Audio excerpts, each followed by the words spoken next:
Today I'm going to show you how you can remove the notification virus from your VIVO Y17.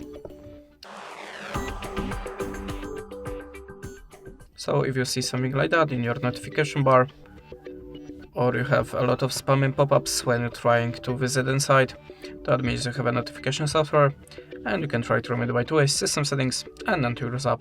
So I'm gonna show you how you can do it in the first method.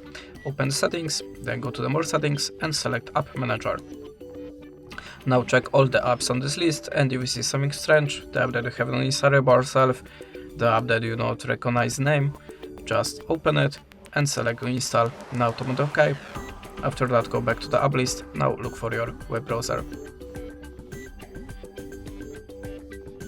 Oh, sorry about that. In my case, it's Google Chrome. Select the storage and choose clear data. Tap on the clear all data and tap on OK. After that, your web browser shall be free from notification software. But you can also try to download antivirus app, so go to the Play Store and look for the best antivirus app for you. I'm always using Avast, so let's check how to do it in this application. Tap on the Get Started and skip.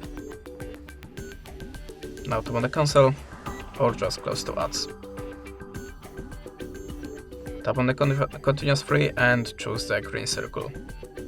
Tap on the OK and add a permission to the files. Then the whole process starts automatically, and after it your phone shall be free from any unwanted software that you have on your storage. And that's it. Thanks for the watching, leave us a like or a comment, and goodbye.